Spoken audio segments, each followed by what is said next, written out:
Get started. Tracy, can you hear us? I can hear you guys now. Yes. Okay, great. Okay. Thank you. Are we ready to start? Yeah. Okay. Meeting is called to order. Hi, everybody. Okay. So I will welcome to our April meeting. I will read the sunshine compliance statement to get us started. Notice of the time, date, location, and agenda of this meeting, to the extent known, was provided at least 48 hours prior to the commencement of this meeting in the following manner, pursuant to the provisions of NJSA 10(4)-6, the Open Public Meetings Act. Notice was posted in Town Hall and the Township's website by notification to newspapers on December 22nd, 2021 of the schedule for 2022, and by providing notice to the Township Clerk.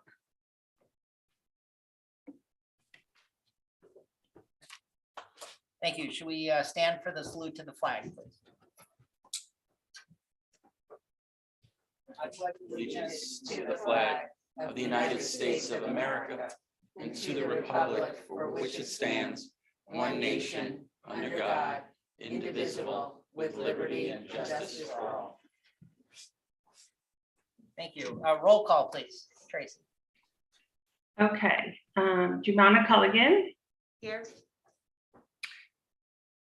Andrew Morgan, I don't think is here yet, and maybe joining. Am I correct that he's not here as of yet?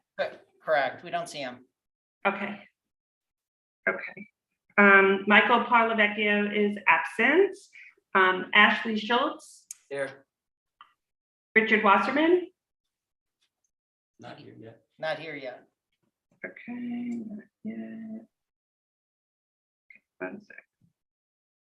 Tracy Katz-Levine, myself here, and Stephen Weiner. Yep, here. Okay. And then also our non-voting members, Jackie Benjamin Lieberberg. Here. And I believe Jesse Mulman is here for Alex. Yep, here. Hello. So just for the record, we do have 4 voting members here present, which is a quorum.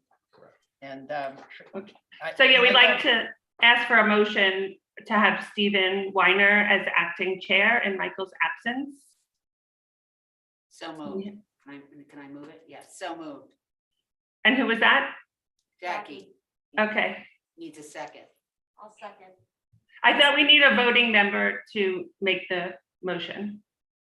I think you're fine with it. I think a motion. Any member can make a motion. That'd be fine. Okay, so Jackie moved, and I'm sorry, who second? I did. Jumana. Jumana. Jumana. Okay, so just we'll do a voice vote. All in favor? Aye. Aye.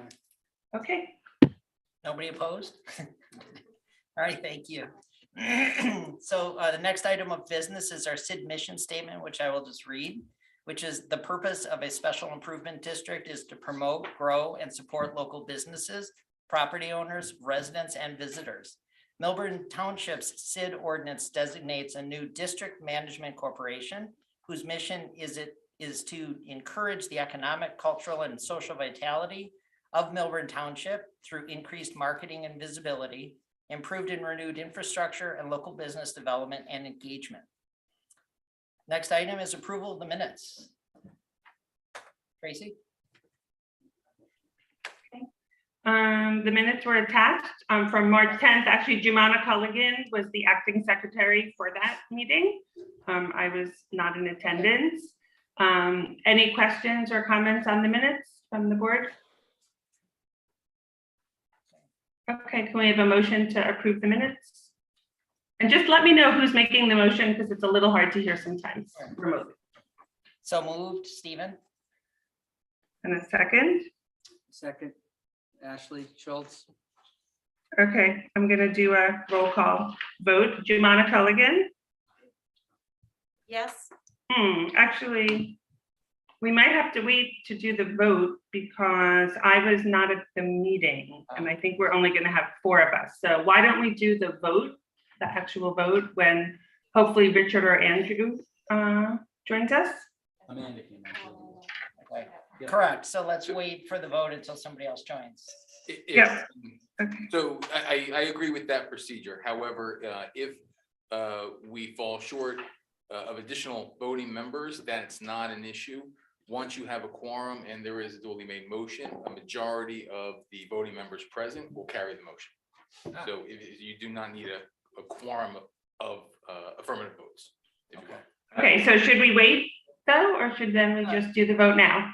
Ryan? Let's just do it now. Yep. if we're- Okay, all right, thanks. Let's do it. The chair's pleasure. Thank you. Thank you for the clarification. Jumana Culligan, Yes. Tracy Kathleen, I'm not going to vote because I was not present. Ashley Schultz Yes. and Stephen Weiner. Yes. Okay, thank you. I'm sorry, Tracy, I just want to clarify, your vote would be to abstain, not voting, not Okay. voting, okay? Okay, I abstain. There is also, because there is a legal distinction between not voting, which would prevent the creation of a quorum versus an abstention, which sustains the quorum. All right, thank you, Ryan. I abstain. Minutes are approved. Thank you. So that brings us to our public comment period, which will open. When invited to speak, come to the lectern, clearly state your name and address, and speak into the podium microphone or online if anyone chooses to do so from the public, so that your comments can be understood by all and properly recorded. Whenever an audience or committee member reads from a prepared statement, please provide a copy to Tracy at exploremillburnshorthills.org. Speakers are asked to limit their comments to 3 minutes. Those who wish to participate in the meetings may do so in person with possible occupancy limitation or electronically by phone or computer via Zoom. Individuals calling in will be able to fully participate in the meeting during the appropriate public comment periods. So let's start off. Is there anybody in the room who'd like to speak? Well, I'm deferring to you today. No, I'll let you go. No, I'm fed, the shills go first today. I'm always, Okay. they always come Excuse back. me? Okay, You don't wanna go? All right. Have fun now. My name is Jeffrey Feld, 11 Alexander Lane.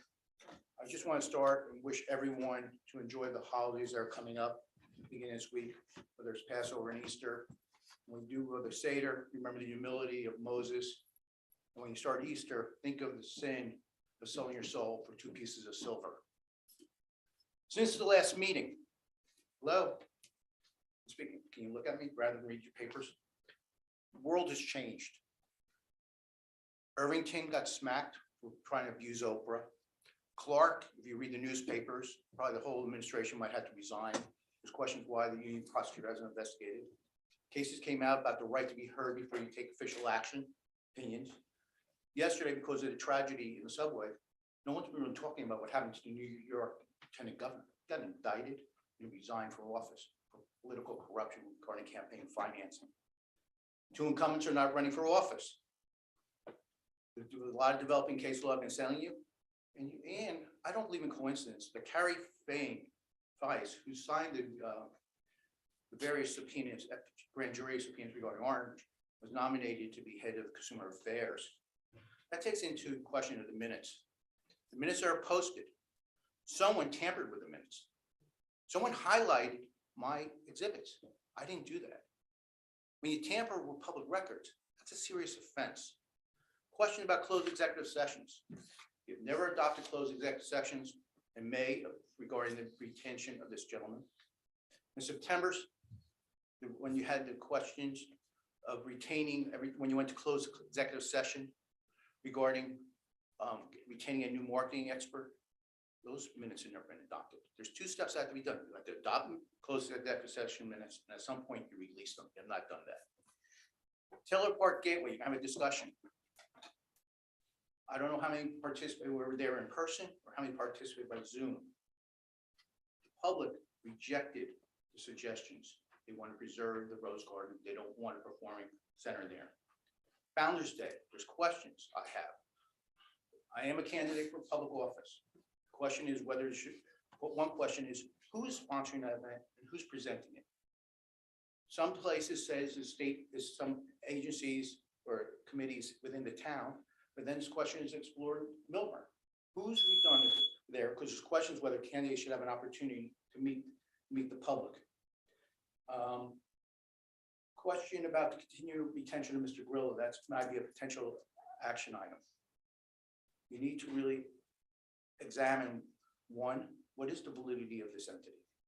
Have you ever received a written legal opinion from anyone? Refusal to answer questions. I can't tell you how many written questions I presented, oral questions never been answered. Open responses. You need to consider some of the requisitions that Mr. Brill has submitted to the Township Committee for approval. That were at the time. Mr. assigned, were Fellow, I false can or ask you to illegal. please I wrap just it want up. to give a couple comments.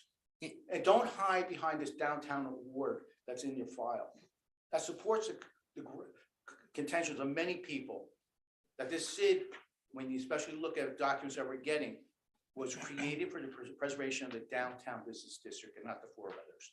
All I'm suggesting, the world has Thank you, Mr. changed, Pelt. and please be careful. And Thank you. Your and you time have is a up. question about the minutes. No one's answered a question Your about time who is up. Thank highlighted you, the Mr. minutes. Feld. Anyone else in the room would like to speak?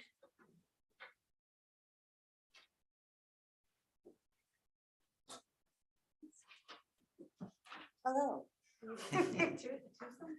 Twosome.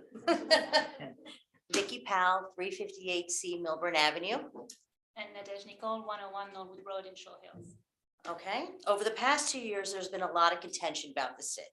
While we respect various opinions, we feel that the discussion has become so passionate, the facts have gotten lost. So we'd like to highlight some important data that we hope will bring some perspective.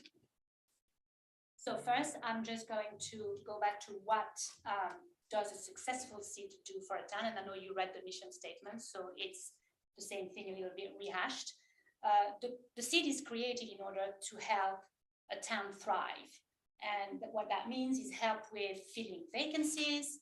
It means help with leveraging our town's assets, which there are many, and increase foot traffic, create a better experience for shoppers, for diners, and for residents, and create a better environment for retail. So the consequence of all these is that commercial space will fill up, which is beneficial for obviously commercial property owner. Millburn becomes more attractive to shoppers and diners. That benefits the retailers, that increase the property value of both commercial and residential as the town becomes more desirable. It needs to be run by professionals. It cannot be run, it needs to be a full-time job. For example, we had started Millburn Merchants when we didn't have the DMDA was dissolved, and we didn't have this SID. We tried to do events, and there wasn't enough manpower, there wasn't enough expertise, there was nothing to do it. It needs to be somebody, professionals that have a board, volunteers to do it. It just can't be done by, 10 people. It just won't work that way. You won't have credibility. No, not at all. So the data that we wanted to really go down to is what is the cost of having a SID? And that's based on data. So the budget, as you all very well know, is split into two buckets. There's a 54K that is paid for by the town, i.e. the resident. If you divide that amount by the number of households in town, this is $8.65 per household per year. There were 6,242 households in them. Two coffees. The other 204K is financed by commercial property owner, only on the part of their property that is used for commercial.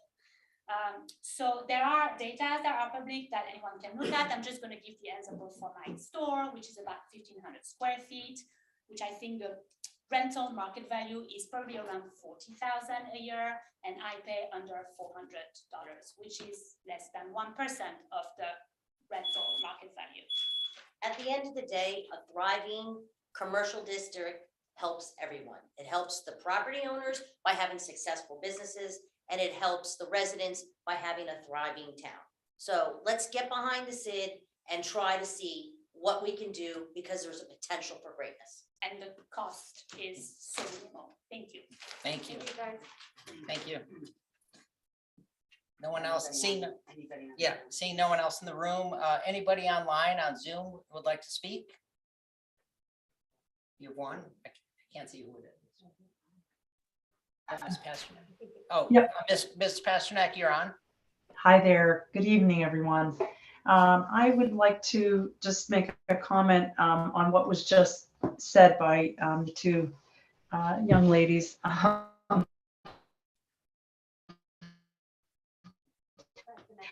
Yeah, I Ms. would like to go back. I think, can you hear me?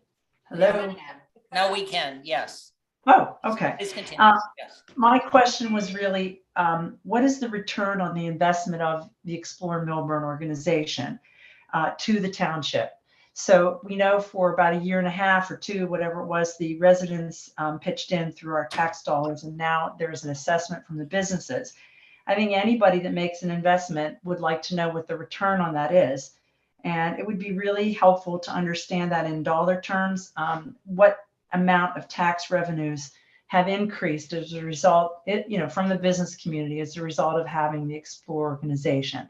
And I think that, not only would that help others to get on board, but it would help you to understand what your investments are returning.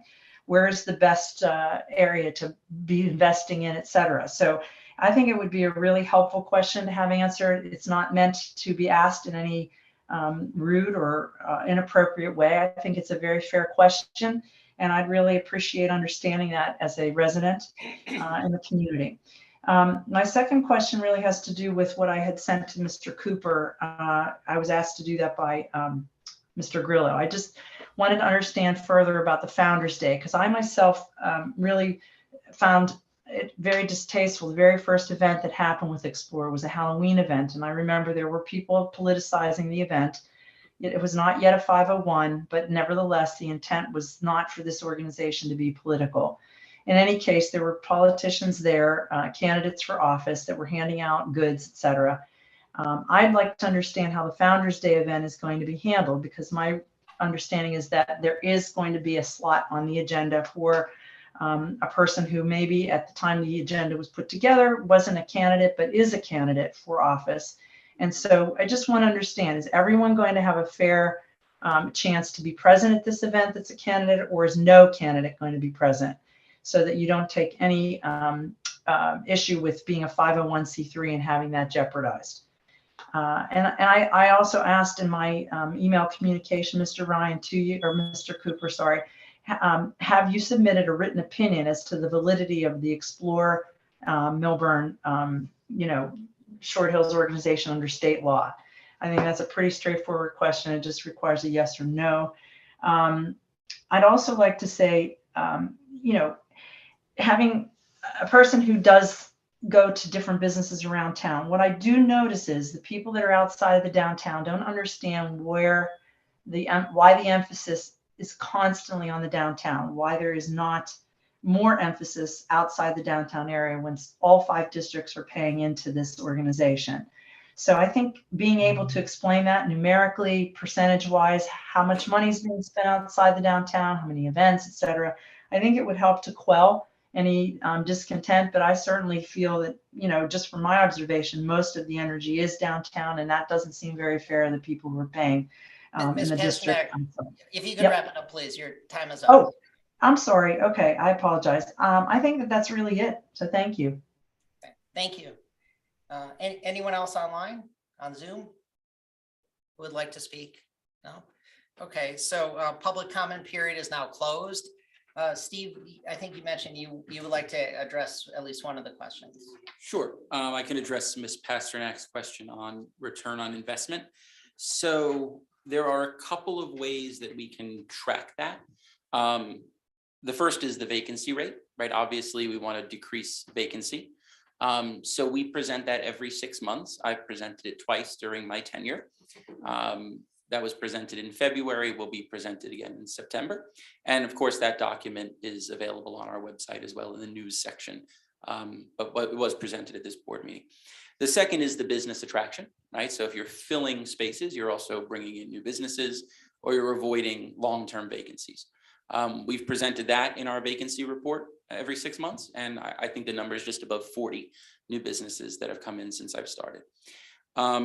The other thing, and this is from a factual perspective, right? I think this is specific to Ms. Pasternak's question, which is we can calculate. So we only collect property tax, right? We don't collect sales tax as a municipality.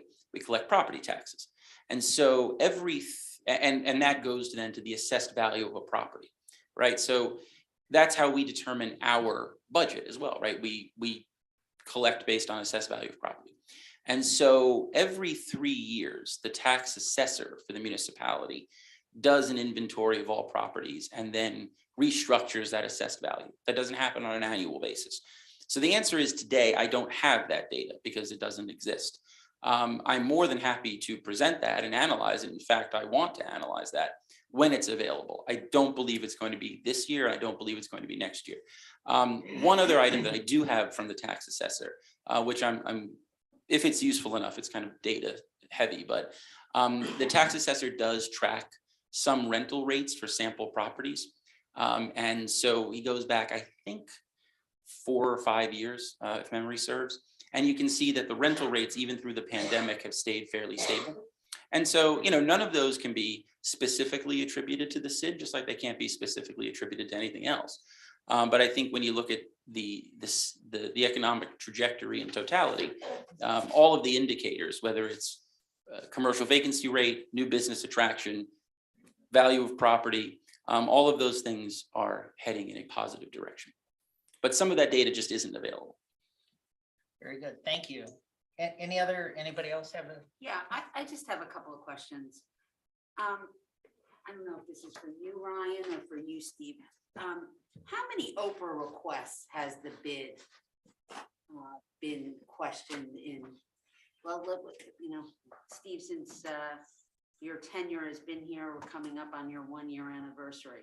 How many Oprah requests since you've been on the job, so to speak? Do you have? Yes, I owe Miss Urso one for tomorrow, so I have the numbers. I sent about 1 and 1, I'll show you that. Pardon my counting. I have 23 that we've received since I've started. 23 Oprah requests. Correct. And how much time do you think roughly you have to, excuse me? Because there's a Supreme Court case that came out in the last month. You're out of order, Mr. Feld. No. Mr. Feld, the public No. comment period is No, closed. this is something that she's putting false information. The attorney Mr. should be Feld, stepping in and telling the you that comment Supreme period is Court closed. says This is not- We have a right to file over requests. I'm just If you- asking no, for the you- information, Mr. Mr. Feld, Feld. Mr. I Feld. decided to have a date with my wife, but everyone has a good holiday, but you better be careful because. Mr. Feld, Mr. Feld, you're out of- Mr. Feld, please. Mr. Feld. No, it's not absolutely. Mr. Feld. It is not. Absolutely. It's not absolutely. Mr. Feld. ridiculous. It's Please. not. Everyone have a Mr. good Feld, holiday. this is Thank not, you. I'd like to know the answer to this, and I think it's important. Yes. Yeah, how much time do you think you spend on these requests? And which one was the longest? And how much time roughly?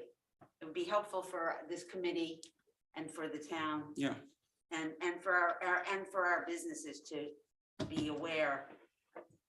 I would say on average, I receive it, I file it, I call Mr. Cooper, we talk about what is applicable, what isn't. Obviously we try to provide the most possible information.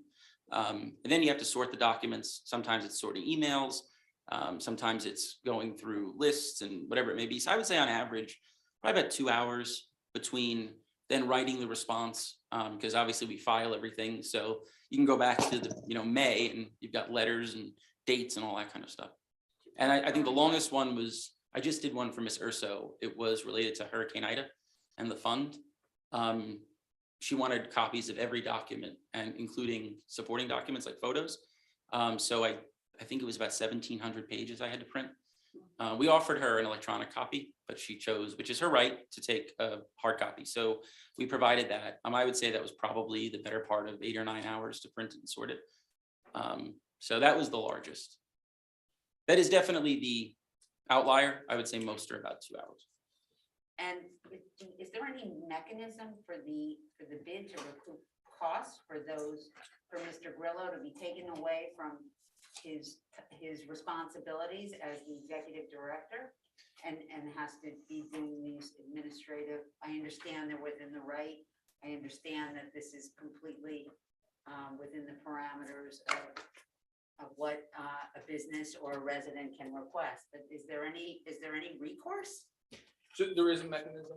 I'll also say these are 100% appropriate questions. As we've talked about, you are the board governing this organization. I know you've been spoken to and you're aware of your fiduciary responsibilities. This is part of your management function, is to understand where the bid's resources are being spent.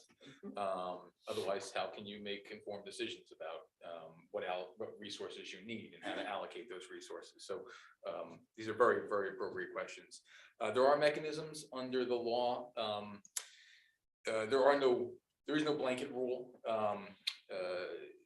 For instance, Mr. Grillo talked about the example of over request documents are electronically available. There's relatively little cost to providing them by duplicating them. So there's generally not a mechanism to charge for that cost. But if in the event that someone insists on a hard copy or a different medium than the records are typically retained in, then reasonable costs for duplicating that medium, typically paper, 5 cents a page, exist, and that's supported in the law. Millburn does have an ordinance. Millburn Township has an ordinance on its books that includes fees for copying, as well as flat fees for certain commonly requested documents. Again, it's more applicable to the clerk's office. When you have extraordinary requests, such as to compile, say, 1,700 pages, the law does support assessing a service charge. There are several criteria that so you do have to evaluate it on a case-by-case basis. You have to offer the request, or you have to tell the requester what the charge is before you impose it. So there are mechanisms, and I think it would be wise to keep an eye on how many resources are being expended to manage this process, because as I'm sure the clerk here in Millburn can tell you, as I know other municipalities I work in, open requests they can consume a tremendous amount. And the biggest cost really is the human resource cost, is the amount of time. And I think people often overlook that, but that is hours in a day, sometimes hundreds of hours over the course of the year that are being taken away from other services that the residents may be entitled to for that person's salary. So Yeah, that whole human capital that That's I correct. think.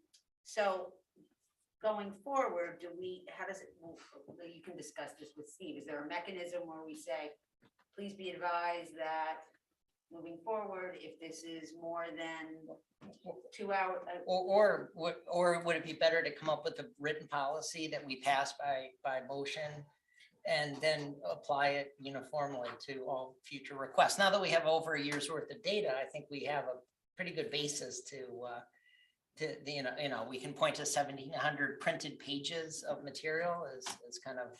that's right. Yeah. So I think the short answer is yes. I would take advantage of the ordinances that Millburn already has on the books. I hesitate to get into too much detail because I feel like that then gets into the purview of legal advice, which I will give you in a closed session. But yes, I think it would make sense to work with Mr. Grillo to develop a policy to put before you for your approval. Perfect. Okay, thank you. I would just like to get something on the record concerning Mrs. Urso's request.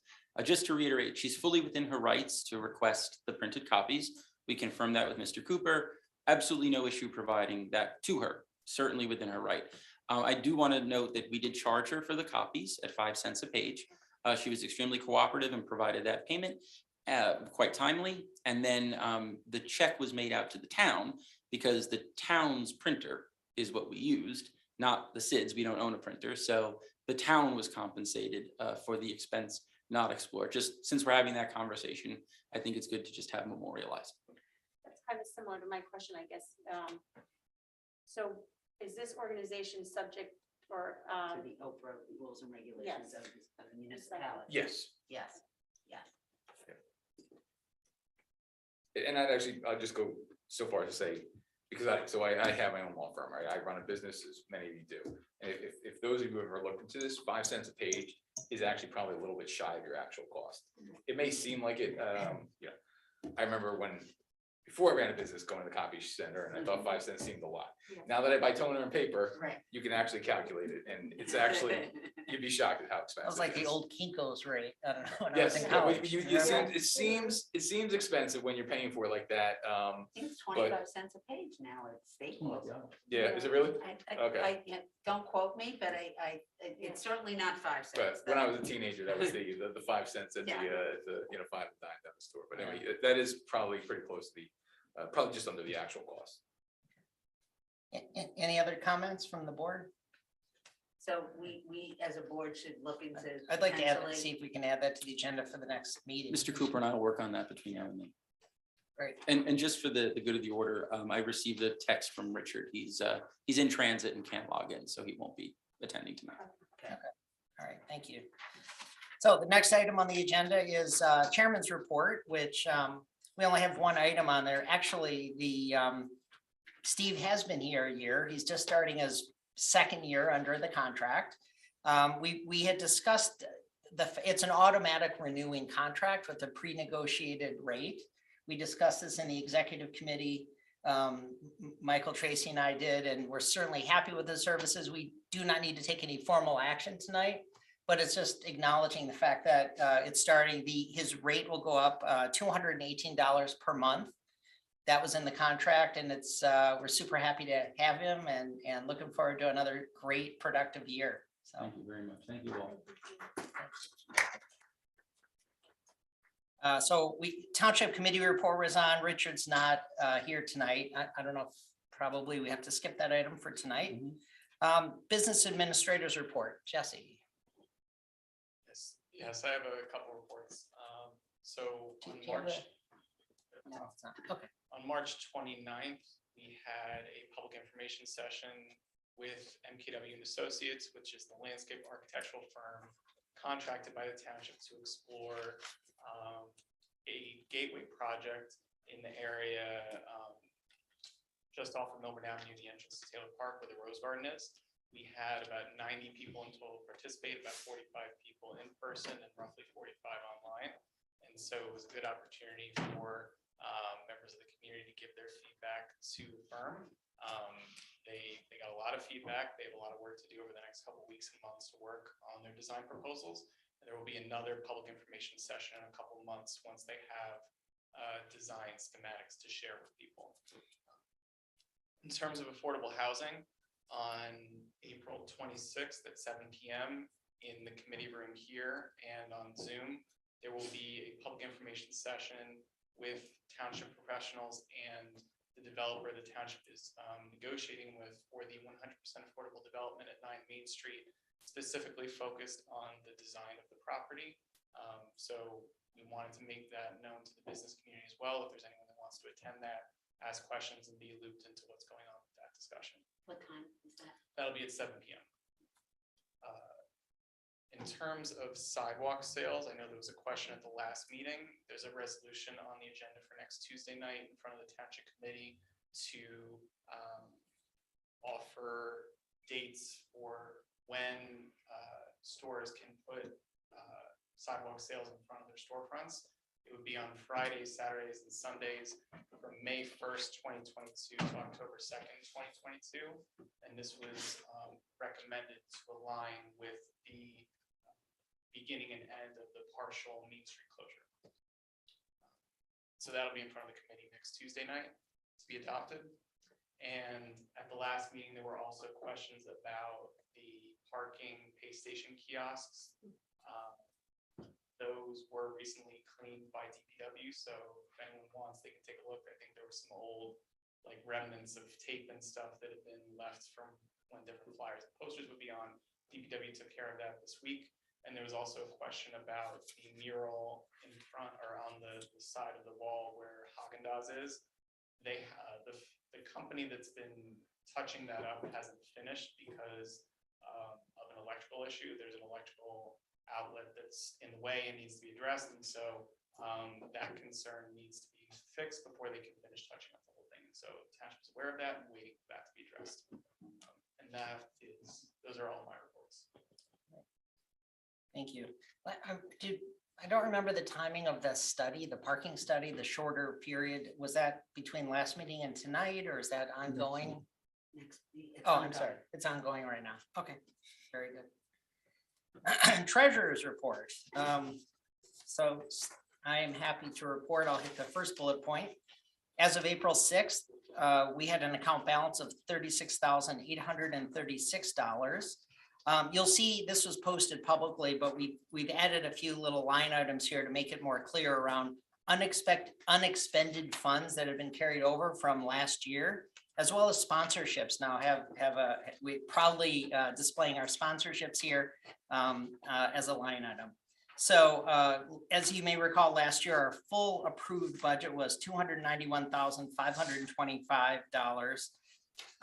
Year to date, we spent $61,362.01, remaining, giving us a remaining amount of $230,162.99. And you'll just notice that our sponsors are broken out at the bottom of the page, so you can see exactly which program is being supplemented or sponsored by which sponsor. So super happy to have these sponsorships, and it's really contributing to the success of all these programs, live music, our Explore Refresh program, and streetscaping. Super helpful. So next item, which is the assessment transfer, because our bank balance is only currently about 37,000. Steve, you're going to maybe give us an update on the transfer from the town. Right? Yes, thank you. So April 1st was the deadline for payment without penalty from the property owners. So far, the town has collected approximately 150,000 of the 206 total. Remember, we collect slightly more than the 204 budget due to the way that the assessment is calculated. So according to the tax collector, this is my first tax collection period with the town, but according to the tax collector, this is a very healthy number.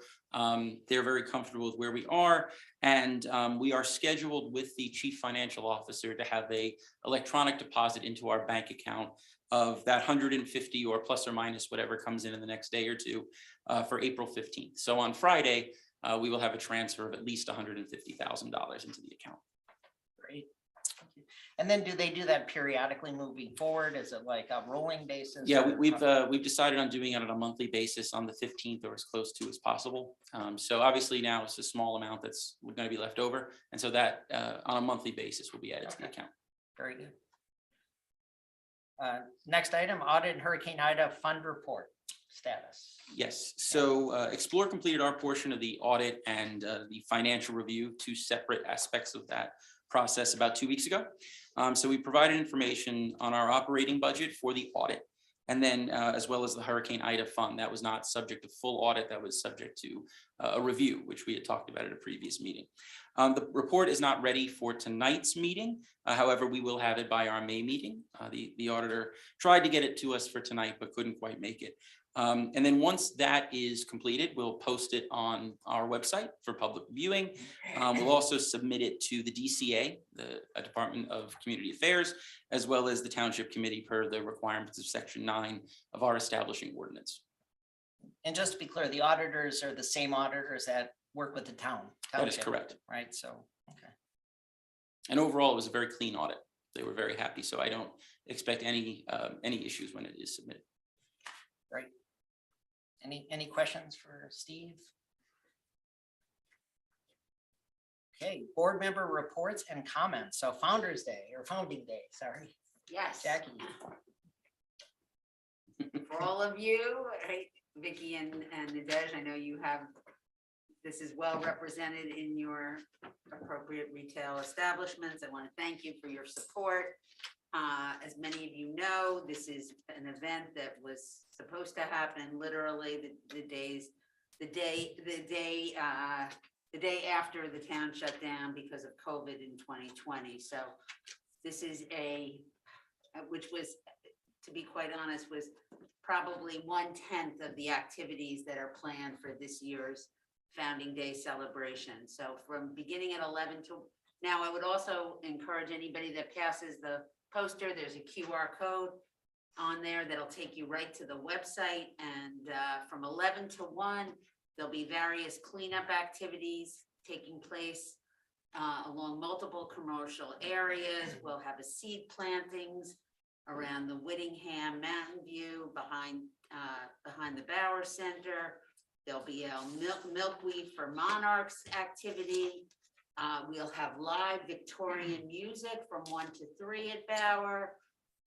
There'll be a variety from the Historic Society, meet and greet Israel and Caroline Condit, which are one of Millburn's founding families. There'll be a trivia, wandering individual talking about Millburn trivia and history. There'll be a photo cutout activity. There'll be some historic tours.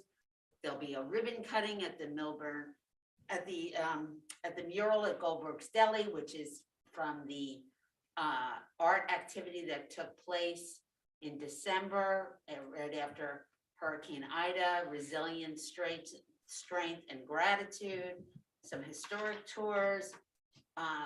There'll also be we want to also remember some of those that are not quite as fortunate as all of us. And we are encouraging all our residents that are coming to bring a non-perishable item for food pantry donation. There'll be a truck there at Bauer collecting non-perishable foods. So it's going to be a full day. There'll be refreshments also. How could I'd be amiss if we didn't let everyone know that. And we really are encouraging all residents to come, bring your family, bring your friends, 11 to 3. The rain date will be the following day. Let's pray to the sun gods for a nice day. And the thing that I really want to emphasize is that it takes a village. And this is the culmination and participation of many of some of Millburn's organizations. It's the Cultural Engagement Committee, it's Explore, it's Millburn Township, it's the Green Team, it is the Historic Society, it's the Environmental Commission. So it's, did I miss any? I think and the Boy Scouts will. And the Boy Scouts also, yes. So The chamber, Jackie, is the Pardon me? chamber? The chamber? no, the chamber. Not. is not. Okay, just No. checking, wasn't sure. Yep. They're welcome to participate, but they're not a sponsor. Okay, thanks for clarifying that. Yep. So it's going to be a great day, and there'll be something for everybody. And I assure you, you'll learn a little bit more about Millburn than when you started the day. And we encourage you all. There is also an opportunity to volunteer. You can just email cita.info@millburntwp.org or marketing@exploremillburnshorthills.org. And go to our website, there's a landing page, and then there's I'll do it this way. Yes, thank If you go to exploremillburnshorthills.org and you go to the events tab, there's a drop-down landing page for Founding Day. There's a link there for a Google Sheet if you would like to volunteer. Great. Thank you, Steve, for clarifying that. And if anybody has any specific questions, they're always welcome to email me as well. Looking forward to a wonderful day. Thank you. No, that sounds terrific. Yeah. I'm looking forward to it. Let's see, any comment period, any open comments from the board? Any comments, questions? You have one of No? these, Jemana, right? I do. Ours is supposed And to. you have one too, Yep, right? yep. Very Ashley, good. do you have one as well? I have one up Okay, the just window. checking. It's Everybody. my Oh, my you- shameless plug. All right, marketing and events report. So I guess Amanda- Amanda's not, Amanda is. oh, she, She's oh, on okay, Zoom. great, You can Amanda. Activate her, Jesse. Unmuting. Okay, can you hear me? Yes. Yes. Okay, wonderful. Hello, everybody. Hello, right. Amanda. So number one on the list is a brief recap of the Stroll. I know there's been a lot of discussion about it. I think it was a really nice kickoff to the season. We had wonderful weather and a lot of families out. So it was nice to see that activity. We added some high tops and some other lighting and atmospheric items there as well. So all of that was very positive. We've learned some lessons with timing of the event, as well as the ability to navigate something like that. I think a lot of people are very accustomed to the Main Street closure, and we didn't close the street this time. So aligning expectations moving forward is something I'll definitely be working on.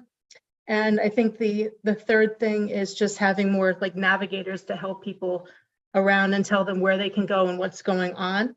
But we've taken the timing into consideration with future events. So we look forward to making a bigger impact on the shops and services as well as the restaurants. Does anyone have any questions?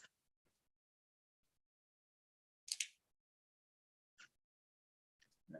Amanda, I would just ask, it would probably be helpful to just, I don't think that all of the board members were able to be there, and for the public to just give a really quick recap of like rough numbers, how many businesses participated, do we have a sense of how many people were in town that night, just any kind of summary stats about the event? Okay. I do not have a number on people, but I would guess there were probably a couple hundred that were walking within that area. Saturday night's a normal night for people to go to dinner, so I don't know that we can take credit for all of that, but I know a lot of individuals had a hard time trying to just get to a table or to a bar that evening. So I'm glad everyone was busy. The evening was to focus on helping bring traffic to the segment of Millburn Ave from Main to Whittingham Terrace. And so those were the businesses we were engaging to participate.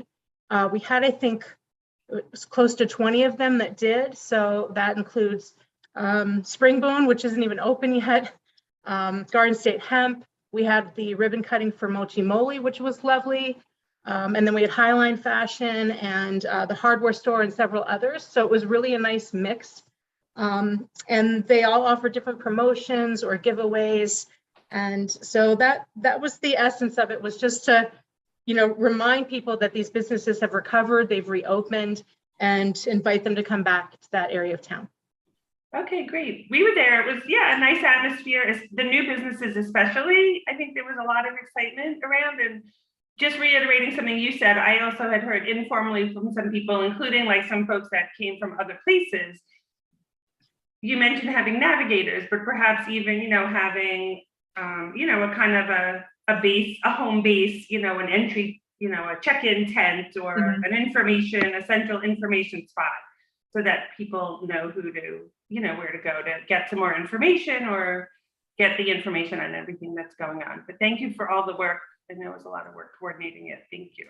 No, not at all. And there were 3 different bands. One was Midnight Sun, which I think a lot of you are familiar with. And then we had another one at the alleyway by Goldberg's, and then another one near Highline Fashion. So we were trying to also draw people up the street with entertainment. So we'll work on that as well in future events. Okay, anything else regarding the stroll? Okay, so I know it's in our board packet. I just want to do a brief review of the upcoming events.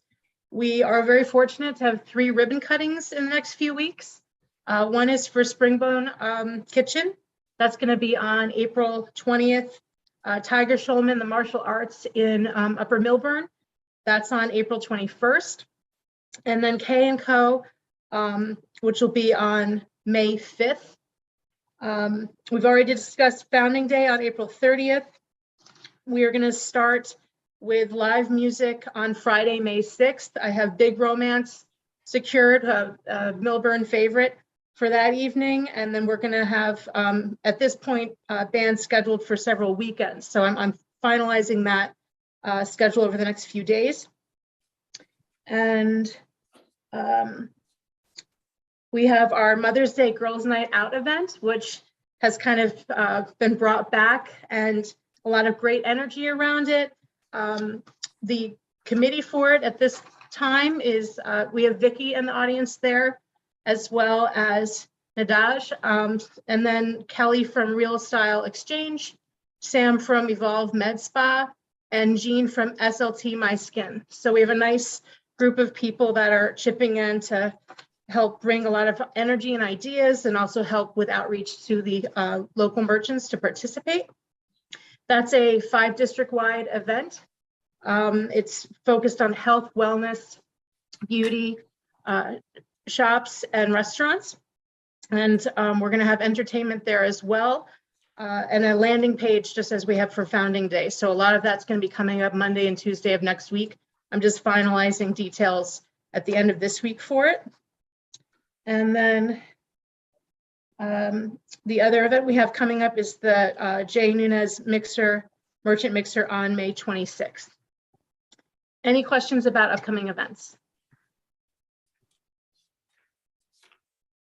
Okay. And then the third item is just a marketing committee overview. We met earlier this week and had a great meeting. And some of the highlights from it, upcoming things we're working on, an RFP for social media training. We look to have that completed by the end of April. That's something that a lot of the businesses are asking for, so we want to meet that need. We are going to be developing a business survey at the end of May with implementation at the beginning of June. And then we're going to take that information and utilize it to focus on things that the businesses need, whether it's resources, training, and other items, and we'll work on securing those over the summer. The other thing that we're doing is working on updating our branding and guidelines, also social media templates. So Jumana and I are going to be meeting next week to get that process started. And then in June, we're going to be working on some explore signage and wayfinding at our June marketing meeting. The only other things I think I have here, the marketing committee approved that we move forward with getting additional of those chalkboard signs, the ones that are kind of branded with wayfinding. So we're going to get more of those.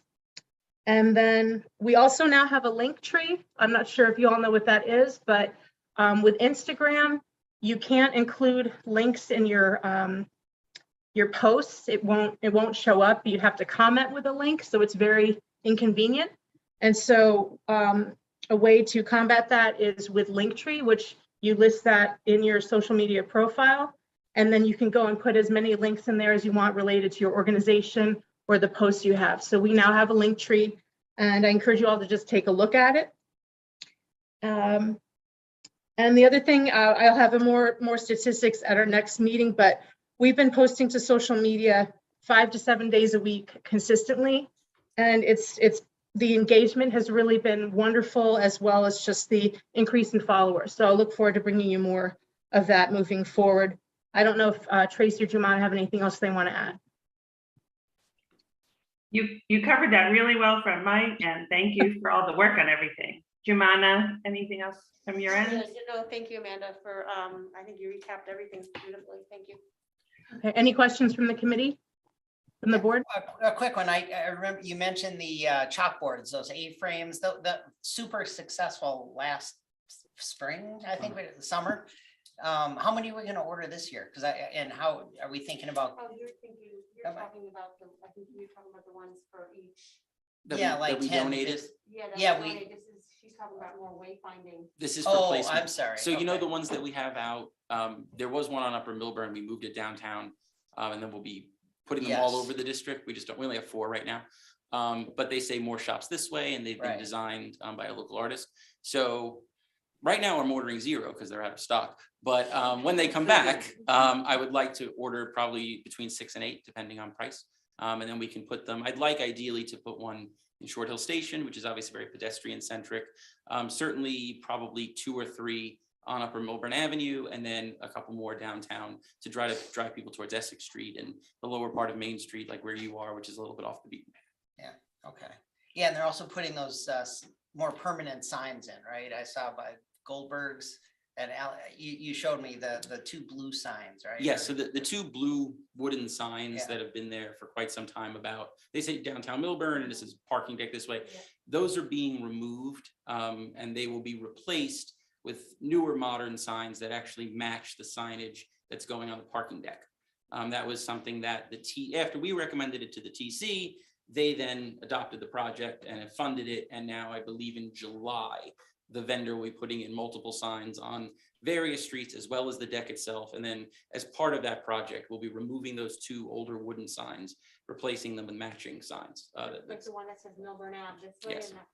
So they'll have the same content. They'll also say open air art gallery, open to the public, that kind of thing. But they'll be a little bit more pedestrian centric, and they'll certainly match all the branding that we've been putting into place. So DPW removed one. The other one is a little bit more complicated to remove. It's put in with concrete.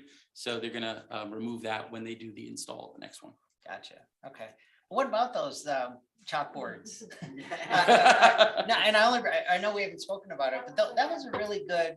It was extremely successful, yes. And we haven't thought about doing that again this year.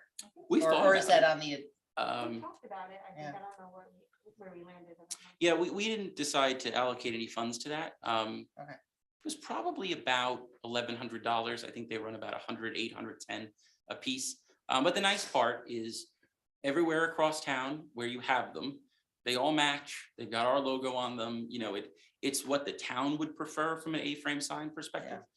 You know, a lot of people have plastic ones, and those are non-conforming according to the code. So ours are conforming, they're branded.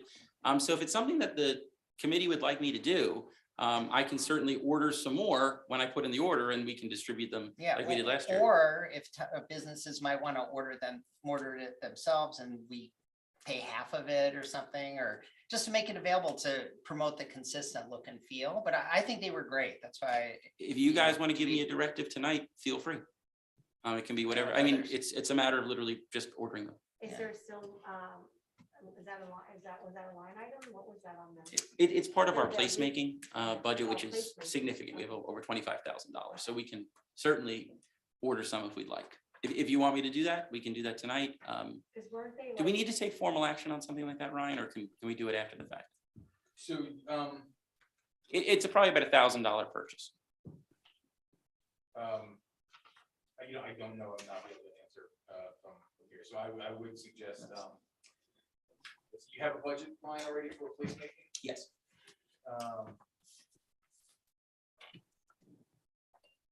I would recommend the resolution. You could vote on it tonight. I thought it was like part of like a refresh sort of thing, it wasn't? No, Is it the streetscape project signage and Yes. banners? That one, that line item. It's all from that. yes, that all gets lumped And together. you didn't, how did you decide, I'm trying, who got them then?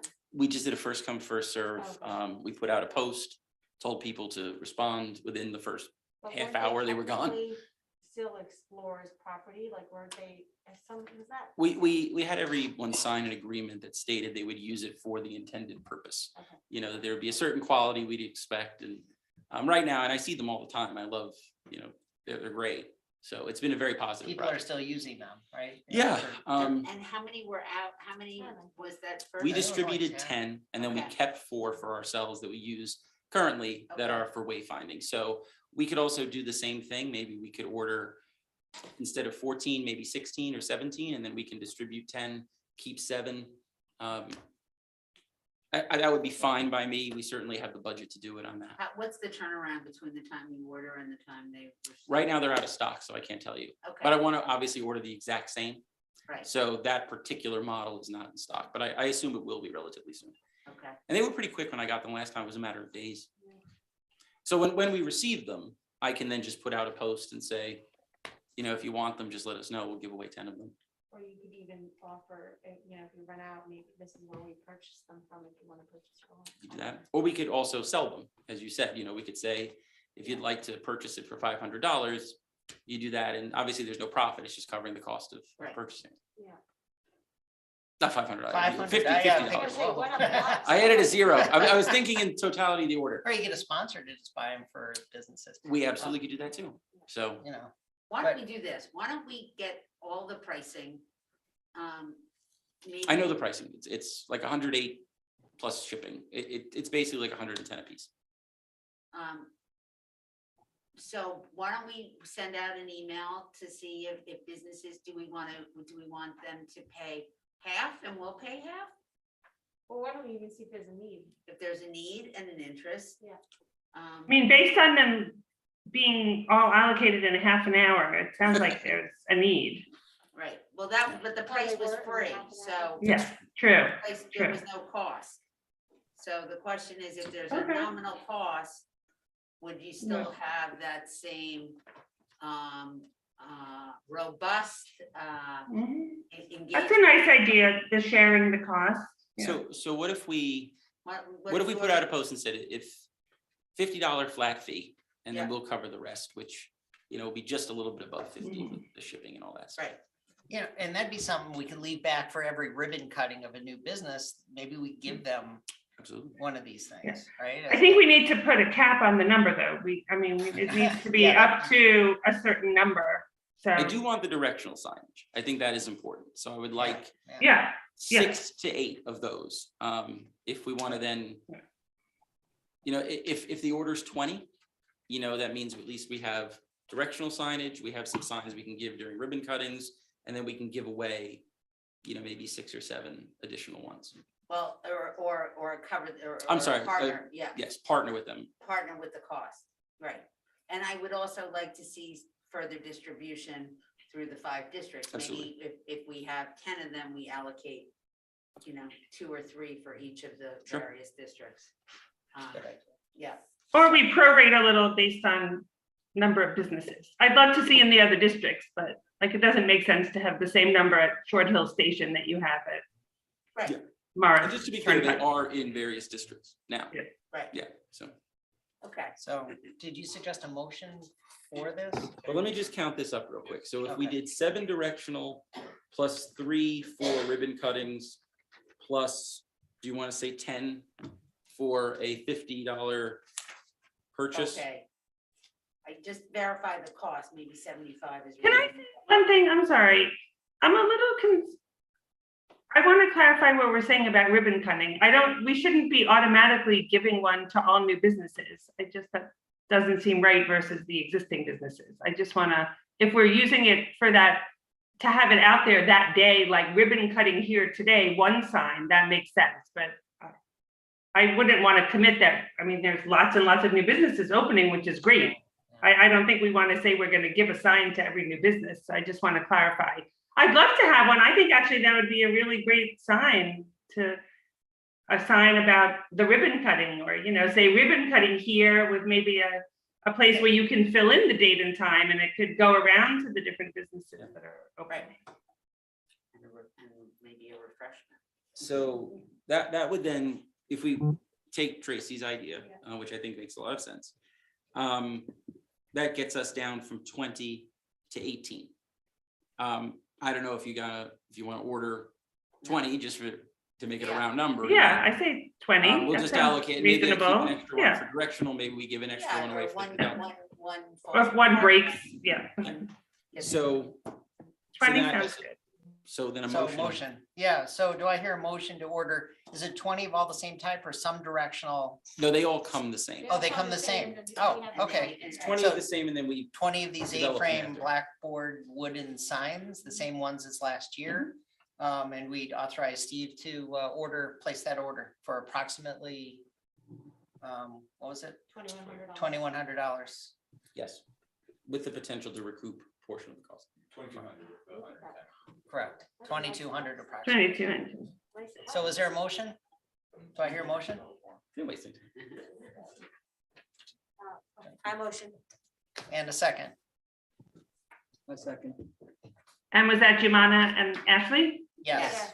Okay. All right. Nice. Thank All you. right. Wait, we need to do our vote. Roll call, please. Yeah, okay. Jumana Or Culligan. not roll. Oh, Yes. Tracy Katz Levine, yes. Ashley Schultz, Yes. Stephen Weiner. Yes. Okay. Very good. Thank you. Thank you. So that brings us to the executive director report. Steve. Thank you very much. So we have a couple of items just in terms of updates. So the first is the Main Street closure, for lack of a branded term, which we are working on. We want to give it something more positive than closure. But at the moment, the township has not received approval from the State Department of Transportation for the full closure of Main Street in July and August like we had last year. This is due to the fact that when Governor Murphy rescinded the public health COVID executive order, that then brought all of the pre-existing regulations back into effect. What that triggered is that municipalities are not allowed to close a roadway for more than 48 hours without state DOT approval. So the township, the engineering department and Alex submitted the required documents, but we were denied. And what we're told from other communities, which our engineer spoke to, is that everyone is being denied. The DOT does not want to offer this outdoor dining and recreation experience. So we're actively working with various stakeholders, including local elected officials, to try to get through this and try to argue the case that obviously this is a very important thing for our community. It feels like it's a bit of an arbitrary decision by the DOT. We were in compliance with all the records we submitted. There's no differentiation or deviation from what we did last year. I think this is just a very poor bureaucratic experience. And so that being said, we do not have the closure in effect right now for July and August. We are hoping that it will be, but as of today, there is no plan. But we will start providing live music, as Amanda mentioned, starting on Friday and Saturday evenings on May 6th. So from, I believe, 6:30 to 9:30 on Fridays and Saturdays, that area will be closed because it's within the 48-hour period. We will have live music. And then on Sundays, we're going to be having a roaming musician throughout the 5 districts, and we'll announce where that musician is going to be. And we're going to try to focus on stores that are open on Sunday mornings and around brunch time. Try to just make it, that won't be rock bands, that'll be more of acoustic and that type of sound. In terms of the games and the entertainment that we were intending on putting on the Main Street closure, we're going to relocate that at least temporarily to the open air art gallery at the Goldberg's alleyway. So the bocce court that we've commissioned will now go, instead of on the street, to the art gallery space.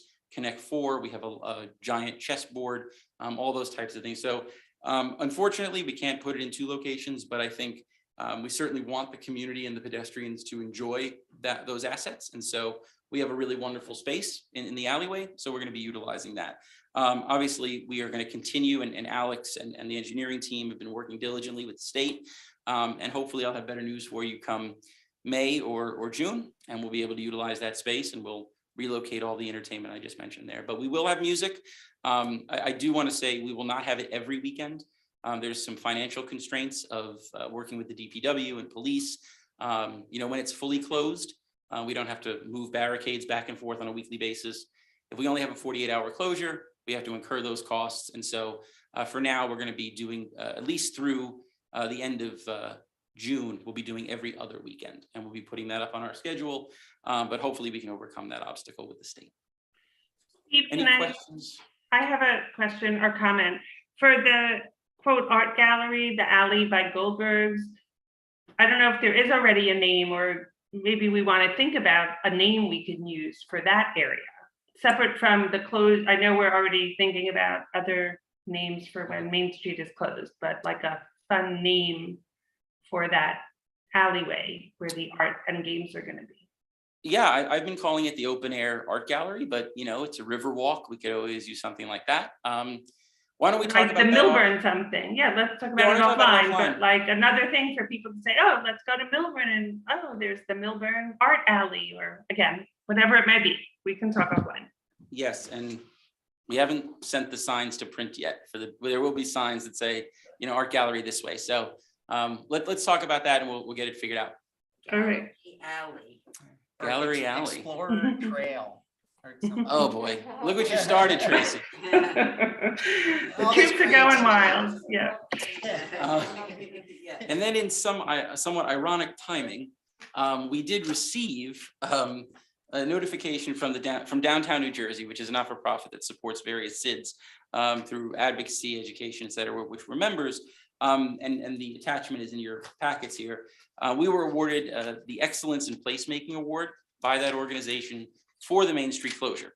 And so, if anything, I think it helps our argument. We've been working with state electeds, local electeds. I think highlighting that a statewide organization saw the value in what we did and saw it as an innovative and creative placemaking opportunity goes a long way. And so I'll be attending the awards ceremony. Jackie will be using our complimentary ticket. And we're just going to be very excited to do that. That's next month. I think for an organization that is as young as ours and is, trying to figure out what works, what doesn't, and I think in a very healthy way, to have this kind of recognition goes a long way. And so I'm very proud of this. And I just want I want you all to enjoy it because we all worked very hard on this, but it's a really, really great piece of recognition.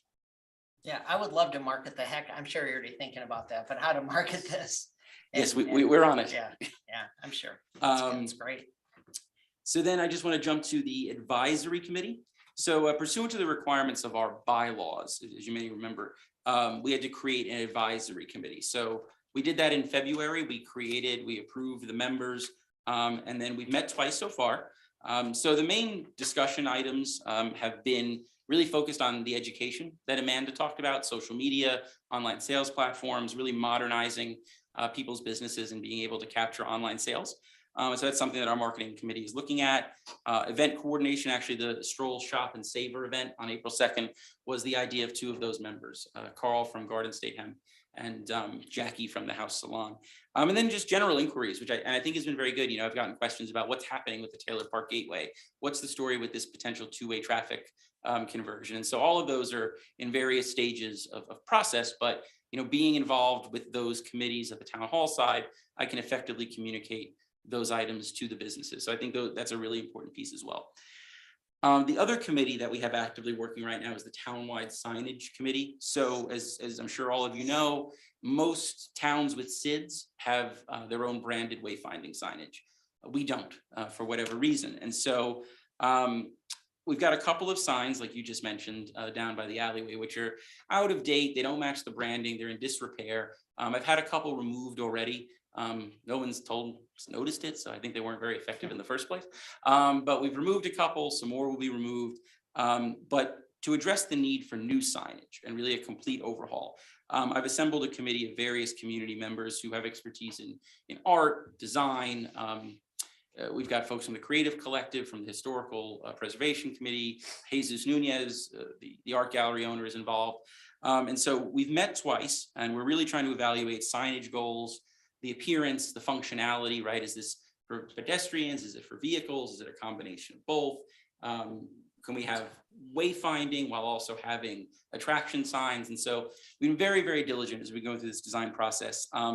We've come up now with a baseline design, and it can be embellished, it can be branded. And I'll bring that to you guys eventually. What we're going to do right now at our next meeting is we're going to meet with the town sign shop and determine, you know, kind of what are some of the things we need to be aware of when it comes to installations, materials, wind, and make sure that whatever we design will hold up by Millburn sign standards. And so I'm hoping that probably sometime in June, we'll have not only a design, but we'll have kind of the thumbs up from the town signage office. And then we'll also go out and try to solicit initial bids so we know what type of costs we're dealing with. So no purchases or anything before this is presented to you and to the township committee, but we're trying to do all of our homework so that we can give you a very complete package. This will be for all 5 districts. There will be color coding and branding and all things tied into that. But at this point, the committee's been terrific and we're very excited. But this is going to be probably something that is not completed until the end of the year. It's just going to be a lot of work going into it. But I think it's tremendously important and can be very transformative for the town. Any questions on those items before I get into the success track? I'm going to take a sip out of my nice Explore mug. Very impressive. On sale now at a Ruben Rabbit. So in your packets, it's labeled number 6. You have the success tracker. So at the end of each year, I've only had one here, but in typical practice, I put together a success tracker document. So it highlights my goals for the year that are related to our core functions, right? So administration, business advocacy, events, marketing, and placemaking. And so through discussions with you guys, with stakeholders, with business owners, I refine that list and it basically becomes the de facto menu and schedule. It also provides a record, you know, to Ms. Pasternak's question before, you know, how do you quantify what you've done? Well, at the end of the year, we have this report to say we've done X amount of events. We've invested X amount of dollars in placemaking. So it becomes a tangible record, which I think is very important. So there's 3 sheets in your packet tonight. The first, if the green color, are items that have been completed. The second is in sort of orange or peach. Those are items that are scheduled for the next 2 or 3 weeks. And then there's one in yellow that is pending items. So those are things we're currently working on, but we don't have a deadline scheduled yet. And so there's a ton here. I'm not going to spend a lot of time, but I'll give you the 30-second highlight. So in terms of what we've accomplished already, we've approved our bylaws, which were significantly amended. We've approved our budget with the township committee. We hired a marketing manager, hosted various meetings with stakeholders. We've managed 7 events already, including ribbon cuttings. And then we've had a significant expansion of our marketing and social media, like Amanda said, having posted daily since November. We've also had a number of events coming up over the next few weeks. She mentioned those. The unveiling of the open air art gallery has taken a lot of my time. I'm very excited. I think it's going to be an incredible statement piece for this community. And then we also have a power washing of Upper Millburn Avenue coming up on the 25th and 26th. So we've promoted that to businesses. We will be cleaning the sidewalks, the curb lines, the drains, just trying to make it look a lot more presentable. And then we're also working with that vendor. People can get their awnings and their buildings cleaned for a reduced rate as well that day. So that's going to be a 2-day process, but we're very excited about that. And then also we have, we've got something, we're doing nearly 50 planters, 50 tree pits, I should say, throughout town. That'll be for Founding Day. And we're also putting in new planters in various places in town. And then we're doing our selfie wall, which I'm fingers crossed will be finished for Mother's Day for the event. And so we'll put that around town and people can come take selfies at this beautiful branded wall. And then the township signage projects that I mentioned. So quite a bit going on. Where is the selfie wall? It is TBD at this point. It's not completed yet. The vendor's trying to build the bocce court and the selfie wall at the same time. So I'm hoping that it's ready, but I think we'll probably put it out on Upper Millburn Avenue to start. And then it's modular, so it can be moved by the Department of Public Works. So hopefully every month or so, every 6 weeks, we can move it around and make it a photo opportunity. And that is all I'm going to cover with that. So are there any questions or can I move on to the potential action items? Okay. So in your packets, there is an email to me from the Township Beautification League. So this is all very recent. As he was dated April 7th. The Township Beautification League manages about 37 planted pots throughout the downtown. Most of those were installed either during complete streets. Those are those very, very large concrete pots. And then some smaller ones that were purchased by the DMDA, and then the TBL took over management of them. Long story short, they no longer have the money that they had previously. And so what they've asked us to do is for this planting season, if we could cover the cost of the plants themselves, they would then handle ordering them, establishing delivery, and then their volunteers would do all the plantings. Department of Public Works would cover the watering as they typically do. So the ask here is for us to cover the expense related to purchasing these plants. They've gone to a wholesale vendor. They're proposing $5,510 for the 37 pots. This was not in our original budget, as you can tell. I think from our perspective, this work needs to be done. It's consistent with our mission. It's unfortunate that it's kind of happened so quickly. I think we can certainly go out and get a better price next year, but I think given that the planting season target is a month from today for this group, I think the best thing to do is probably just kind of bite the bullet here, deal with it. So all of these pots are out on the streets today, remain unplanted? Not all of them. Some of them are in storage at Oh. DPW. Well, the pots are out or there. This is just not for the purchase of plants. pots. This is the purchase of flowers. This is, Yeah. but this is no, but this is no labor. This is just the cost of the plant. Mhm. They're paying for the labor, right? Yeah, They're they're volunteers. volunteers. Well, that's what I mean. Yeah, And are there any located outside of the downtown area? No, I looked. No, these are I all know, that's what downtown. I was trying to see. They're all, But remember, these are not ours. They were not ours I until, know, I know. as soon as we then purchase the flowers, I've explained that now to TBL, these are now ours to move as we need. Obviously, some of them can't be moved. Some of them are massive, but Have they approached the TC at all? Any other organization?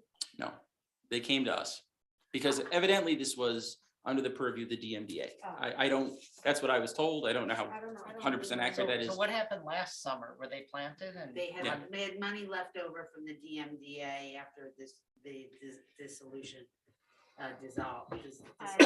Yeah.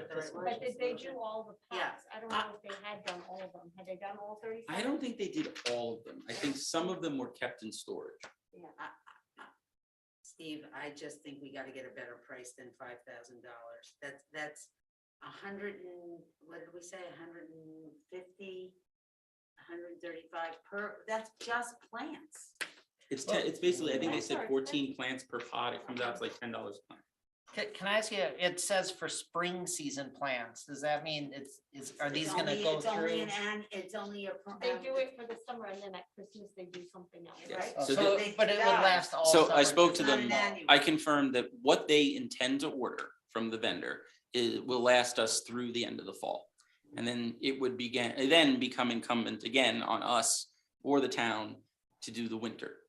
So I think there is a concern here, right? That this is going to become an ongoing expense for us. Yeah. However, I'm not sure whose responsibility it would become either. You know, I don't know how the appetite from the town to handle this cost. Or the chamber, Or the chamber. It's a big budget item. There's no doubt about that. Where would it come out of in our budget? So we would take this out of our placemaking budget. Meaning streetscape, signage and banners? Yes, I'm sorry. Yes, that's the correct line. It would be helpful to have more info, like, for example, was this previously fully funded by the DMDA or did they have their own fundraising? Yeah, I'm trying to understand why they're suddenly coming to us. Yeah, because I did think they were a separate organization and that they did raise funds and, yeah. You could, would you stop, yeah, just so. But did they have like certain pots were sponsored by certain, right? Are those little pots? They say Those are the sponsored by TBL. TBL. Okay, We paid for the planters, but remember, it was only the downtown. yeah. But I'm not, if I'm not mistaken, the Complete Streets pots, we weren't responsible for because that was in the That's Complete what I was Streets. district. But that was in the schema, like, Complete Streets, all those tree pits and all that stuff, that's responsible of the town. The town was Yeah. responsible for those planters and anything related to Complete Streets. So we planted, the others, so, And then also, can you move some of it, can like, yes, the DPW planters were moved. Yeah. Right, can, Jesse, would DPW be able to move some, like, say, to Upper Millburn, you put a couple at Short Hill Station too, since there's 37. And there's some I also want to move to Essex Street. Yeah, there's no. I actually talked to Alex about moving 6 of them already Yeah. today. Yeah, Essex needs something on there. So could we go, thank you. You're thank welcome. you. Yeah, Sorry. thank you. No, so could we go back and how quick could we get another estimate? Just of a cost Is estimate? this from a nursery, like, who, were they pricing? Yes, it came from a nursery. I guess I would want, well, it might help to have a little more history. I mean, I would think that they've done bidding in the past and I would think that they have expertise in getting the best prices. I guess we should find out what nursery. I can tell you 1 second. It was from. Give me 1 second. It's a nursery called Hionis, Hionis. They're in, I believe, Reddington, out in Hunterdon County. So, I mean, I can't imagine we're gonna be able to beat the price on Hunterdon County. I don't know. Yeah, but I mean- all that delivery time, I don't know, it just seems to me. Well, the other thing we can do is you can authorize me to do a not to exceed. Like, And we can, we maybe can they pick a number that we feel comfortable with and tell them, listen, do what you can with this number. I'm in big favor of these pots being planted in general. Being what? Having, sorry, I said I'm in favor of having these pots planted one way or another because Yeah. it does add a lot to our. A lot, yeah. A lot. I mean, I just think, I'm sorry. No, I was just gonna say, unfortunately, I don't have any concept of it, price, I don't know, 5,000 Japanese. I mean, this is about it's $150 per pot. It doesn't sound to me, that's not a lot of money for how full and those pots look and last from now through. Can we, the can I just, fall. sorry, Tracy, what if, I mean, I don't know, can we get somebody to sponsor? Would that help? I don't know. Let's say a business wanted to sponsor partial, I don't know. But does that become an annual obligation? That is a good question, because once we take this on. Yeah, that's concerning. I do feel like I agree, it's super important. These things should need plans, but what role is the township committee supposed to play in that as well? The old street, like those pots are there and now all of a sudden, So what I will say is there are a number of planters around the township that are maintained by the TBL that the township does not finance. Okay. So when it comes to planters, there are ones we do and there are ones that are maintained privately Does, by either the TBL or Garden Club or stuff like that. It can be a Random. hodgepodge depending on where it is. so does the TBL streetscape. fundraise? Do you know? Does a TBL fundraise? Yeah, so I've spoken to Maggie Moriarty. Yeah. I want to call her president, but forgive me if the title's wrong. That's right. So this obviously just kind of fell in my lap, right, between last meeting and this meeting. And it's not in our original budget, which I think Jackie is absolutely right to say, hey, this was not an anticipated expense. We have our own planters. We have our own expenses related to that, right? We're ordering more for Founding Day. We have them on Morris Turnpike that need their spring planters, which are scheduled. So we're doing our part, right, when it comes to plantings, more than anybody, because we're also doing the tree pits right throughout town. So we're doing 50 of those. But I think the question is, if we don't do it, and the TBL has said they don't have any money because it was coming from an organization that has been now defunct for 4 years, I don't know who covers it. And so we do run the risk of as an organization of having these empty planters in the downtown, which obviously we don't want. So I think something has to be done. I think the expense is very high considering there's no labor. And remember, the TBL, as far as I know, does not put out all their planters if they don't have the money to do it. So we could say we're comfortable with a certain number, right? 3,000, 25, whatever it is, and say, do what you can for that money. We just don't have any more to allocate because they are asking us to spend money that we did not earmark. Okay, I have two things. One, I know you're saying it doesn't include labor, but they are volunteering their labor. Am I understanding that correct? They are. Okay. The second thing is, we do maintain some planters and such, and I do think we also, as an organization, never really factored in the TBL planters because we assumed that they were going to be taking care of them. Right. So, so I don't know. I'm in terms of streetscapes and signage, and to me, they make a huge impact. I don't know if you guys think when you drive through other towns, like Chatham has amazing, like at the holidays and summer, spring, I really notice them when you go into Summit. It makes a huge impact on a town. So I do think it's something we don't want to ignore.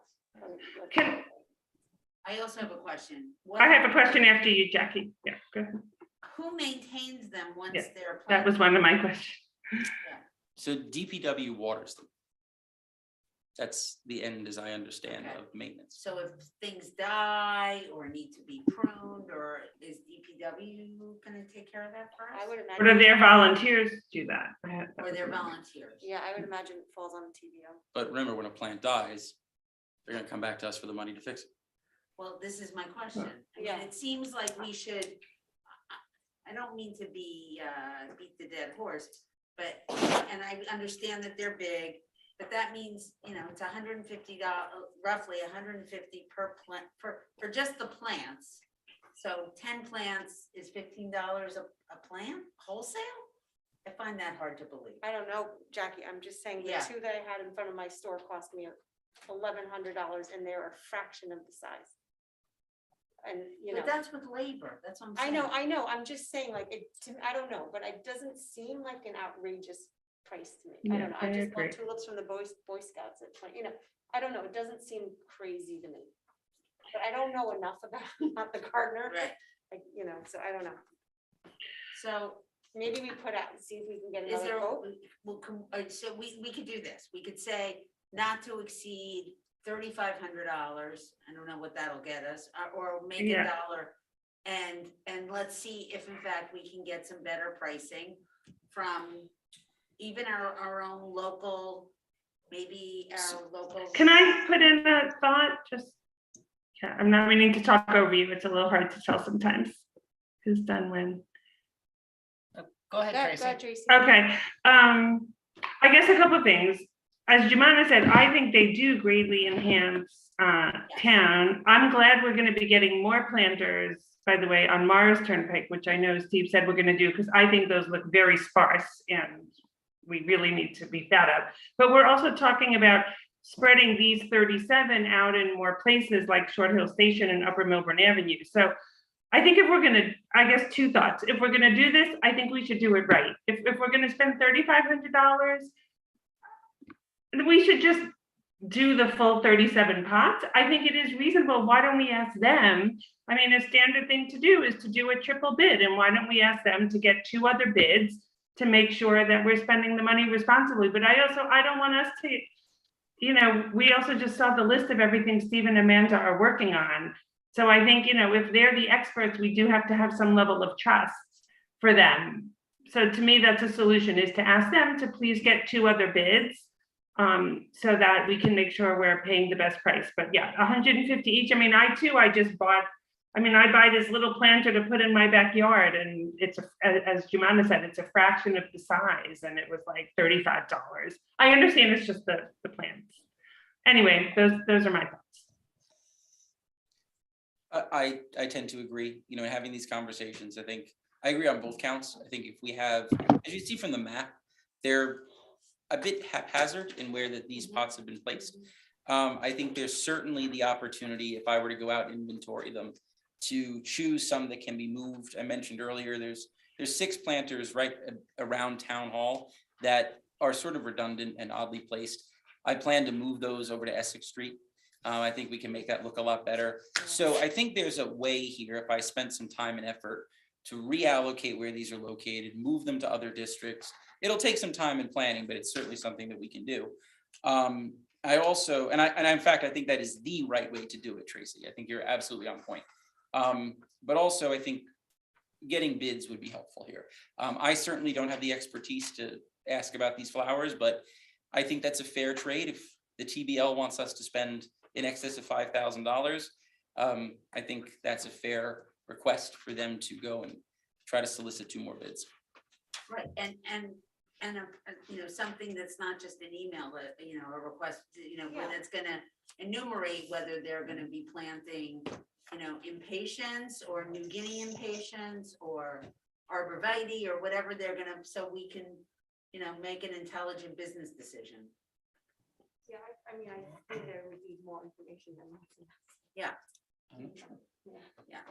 I wanted to bring it to your attention because I knew we needed to have a discussion about this. I and- honestly, I think, I mean, just looking at it from a marketing perspective, as soon as if those pots don't get planted, somebody is gonna post all over Happy Millburn and Explore.